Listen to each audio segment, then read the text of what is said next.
Hey everyone, welcome to another page in the Desert Plant Diary. I'm Carl, and yes, I've added a few more gymnocaliciums to the plant family. Who could resist these guys? They're so absolutely gorgeous. Look at the variegation on them. It's almost like watching some form of candy. Besides which, guys, the person I bought these from sold them at a very affordable price.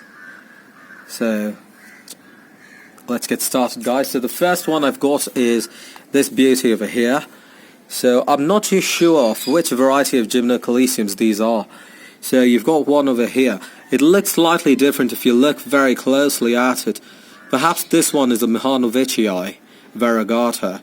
All of them are variegated, but you can see that the morphology is evidently quite different. There's more teething or bumpy, almost marmolaria-like pointedness on this guy over here. This one too. This one is slightly smoother. And of course, this one is evidently quite different from this that you see over here. So this is one of the first ones we've got, guys. Some beautiful yellow variegation on that.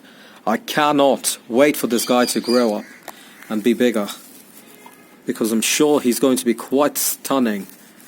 Just look at the variegation on this one.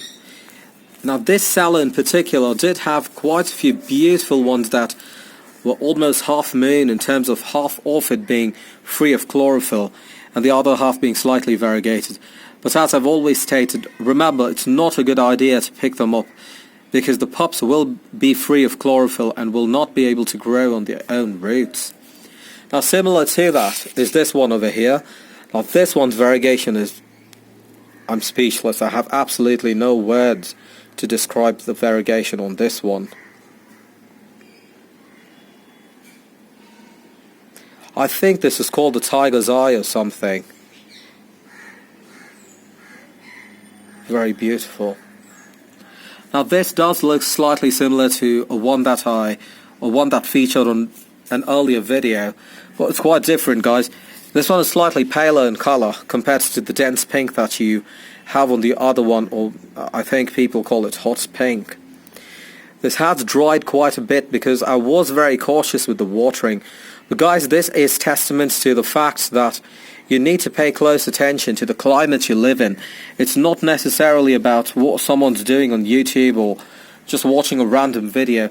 You need to look for signs, and I did notice that this one was shriveling and thought that that's just a part of its natural cycle. I'm glad I started watering it though, because you can see some part of it has dried up. But fingers crossed anyway, and there are quite a few pups over here. Quite an abundant pupper, I must say. And finally, guys, is this one. There are three reasons why I like this. One is it's not a very common color, and the pattern of variegation on this is absolutely gorgeous. Look at the pink on that. It almost looks translucent. Very, very beautiful.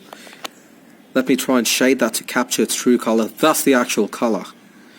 It's quite bright over here, so I have no clue what on blooming earth I'm filming. And the third reason why I like this guy is, and you will not believe this, this was gifted to me by the seller. What an absolute beauty. I mean, this is the best of the collection, although they are all very important and precious to me.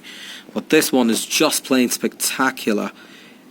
I'm so happy to have these added to the variegated collection that I am increasing right now. And the reason why I am doing that, guys, is to ensure that this is easily available to me and to the others. Perhaps through seeds or something, because the grafted ones are quite ridiculous looking, to be honest. I understand if it's free of chlorophyll and you need to graft it, but grafting a plant that's already beautiful is, I don't know. There are reasons and it's justified to a certain degree, but not to my taste or preference. I love these guys because of their color, and I aim to make these quite common, at least by seeds or some type of propagation.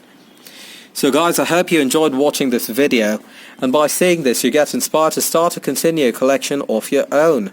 And in order for you to do that, I send you a lot of strength and inspiration to step out in your garden today, get your plant mojo on, and do something fan-bloomin-tastic. Until the next, cheers and God bless you all.